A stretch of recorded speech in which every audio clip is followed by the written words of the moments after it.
Dengan ulang tahun RI yang ke-62 menghiasi kampung-kampung, kota-kota, desa-desa, dan juga kabupaten provinsi, karena seluruh rakyat Indonesia merayakannya dengan penuh sukacita. Insya Allah tahun depan lebih ramai lagi, dan tidak boleh lagi ada orang yang tidak masang bendera.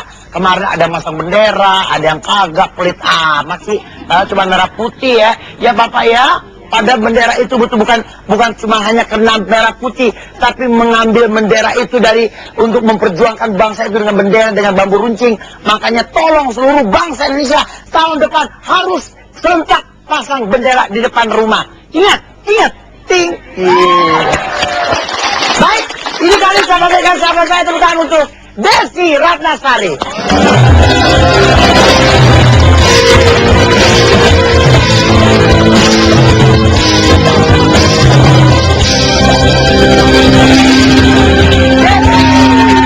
Ya, kalau kita berdua itu tinggal digerek merah putih. Tapi luar biasa memang kalau kita bicara masalah bendera.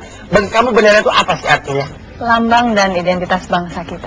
Harus kita bangga dong. Sangat. Walaupun cuma warnanya merah putih. Betul. Merah karena dia berani, putih karena kita bersuci. Jadi kamu suci, aku berani. Iya benar. Des, cerita dong dikit tentang pengalaman kamu waktu kecil. Kan lucu tuh zaman dulu kan ada lomba-lomba. Apakah lomba itu masih kamu ikut sertakan, atau mungkin anakmu atau keluargamu masih berlaku atau sekarang? Dulu saya masih suka ikutan apa sih, balap makan kerupuk, balap karung. Terus kalau udah malamnya tari-tarian, pakai panggungnya tuh panggung yang naik banget. Jarum, pakai benang ya. Atau Terus, ini nangkep lele. Terus itu yang ngambil duit di belut juga sekarang lele. Belut mahal ya. ngambil duit di apa namanya? Jeruk itu, jeruk Bali itu. Hitam-hitam itu ya.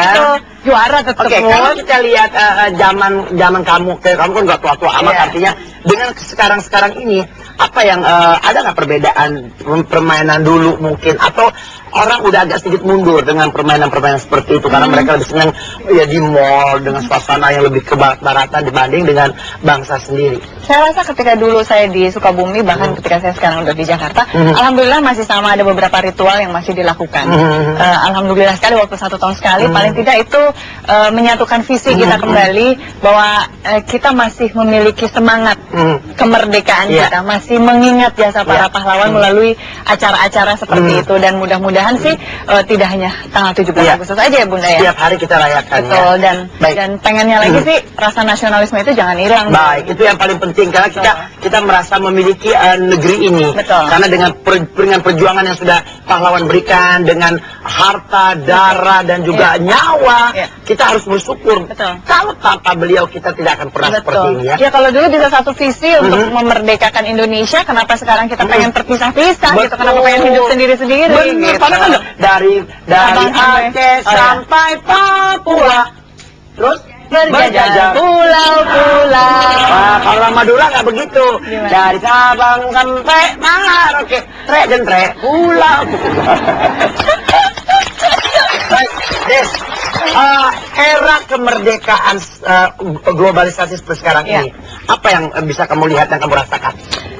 Kembali lagi, saya sangat sering sekali melihat bahwa barangkali ada beberapa yang suka sekolah atau berangkat ke luar negeri, inginnya sih rasa bangga terhadap bangsa kita tuh jangan malu deh gitu, karena negara kita barangkali saat ini sedang dilanda bencana, terus barangkali sedang dikatakan boleh terpuruk gitu ya Bun ya. Kenapa kita harus malu mengakui diri kita bahwa kita adalah orang Indonesia gitu. Dan kita yakin suatu saat negara kita akan lebih maju lagi dari bangsa lain. Mudah-mudahan. Yang penting semua komponen masyarakat Indonesia, yang kecil, yang tua, yang muda, terutama pemimpinnya bisa merangkul dan juga bergandengan tangan untuk memajukan Indonesia. Harus bersatu dan tidak terkotak-kotakan oleh visi yang berbeda, oleh partai yang berbeda, oleh misi yang berbeda. Jadi kita harus punya satu misi kembali seperti dulu, memerdekakan bangsa Indonesia supaya kita tidak dijajah. Dan yang paling penting adalah bangsa kita ini adalah bangsa yang bermartabat. Setuju. Mempunyai harga diri. Setuju. Iya. Baik, terima kasih kesempatan yang mau bertanya. Silakan Ibu siapa? Iya, silakan. Assalamualaikum Mbak Desi, dan mau nanya, kan sekarang banyak budaya barat yang masuk ke Indonesia kan, terus gimana caranya numbuhin rasa nasionalisme kita kepada anak muda zaman sekarang? Kasih. jangan lupa kebiasaan apa yang sudah orang tua kita pernah ajarkan kepada kita. Contoh, karena saya kebetulan ibu saya orang Sunda, walaupun ayah saya orang Pontianak, tapi karena saya tinggal lebih lama di Sunda, bahasa sehari-hari tetap digunakan bahasa Sunda. Orang tua saya bilang, kalau bukan kamu yang akan melanjutkan, siapa yang akan melanjutkan gitu. Contohnya salah satunya gitu.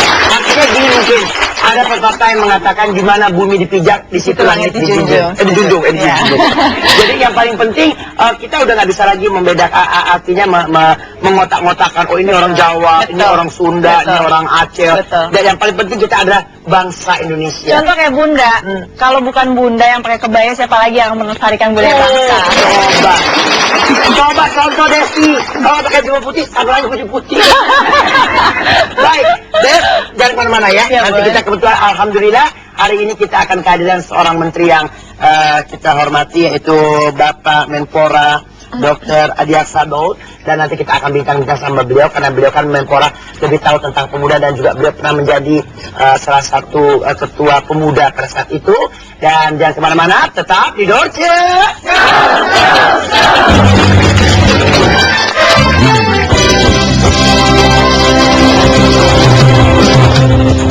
Suasana ulang tahun RI yang ke-62, saya pengen mengajak bapak-bapak dan ibu-ibu untuk kita pekik bersama Merdeka! Merdeka! Merdeka! Saya yakin mudah-mudahan hilang asam uratnya. Baik, berikut ini kita akan tampilkan Bapak Menteri Menpora, Bapak Adi Aksa Daud dengan Putri Indonesia 2007, Putri Resma Wasti. Ya.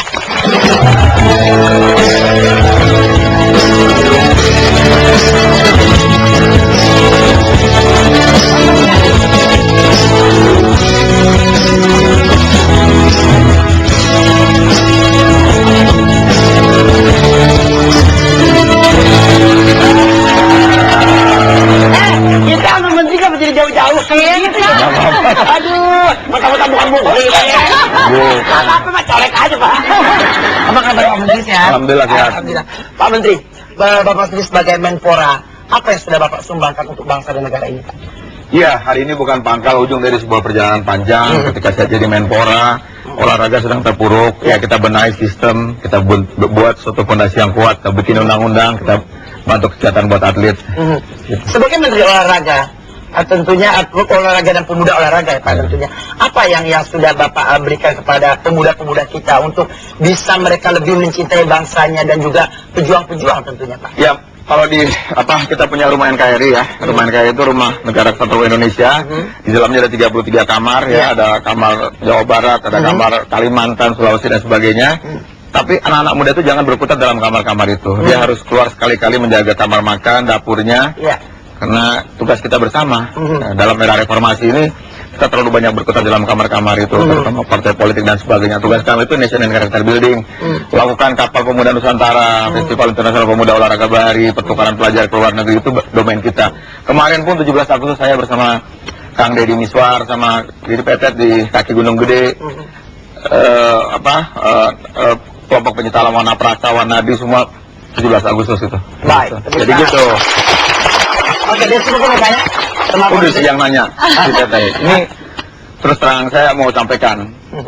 Ada satu pendapat Profesor Dr. Kenichi Omae. Dia bikin buku namanya The End of the Nation State. Itu dia bilang ada 4 I yang akan merubah kultur dan struktur masyarakat dalam negara-negara berkembang. Yang pertama, yang paling penting itu informasi. Yang kedua itu industri, yang ketiga individu dan investasi. Nah, yang paling penting ada informasi. Oleh karena kalau mau Indonesia dilanggeng, mari melalui informasi ini kita bikin film-film sinetron yang baik-baik untuk pemilihan generasi muda kita, seperti yang dibikin oleh Tete Desi ini. Ada namanya Kun Fayakun gitu, untuk membangun moralitas anak-anak atau naga bona dan sebagainya. Artinya tidak membodohi masyarakat. Iya. Memang selama ini Bapak melihat sinetron kita gimana Pak? Enggak juga, jadi banyak yang positif tapi banyak juga yang kejar pangsa pasar, kiai-kiai yang bisa ngejalanin kurung batang, itu yang berulat, kuburan duduk, sehingga orang menjadi takut kan, anak-anak jadi takut, jadi ketakutan ditimbulkan. Seandainya Bapak ditawari film seperti itu mau Pak? menjadi apa? Saya yang penting sekarang tugasnya ibu-ibu bantu doa karena nanti bulan Desember itu ada SEA Games. Mudah-mudahan kita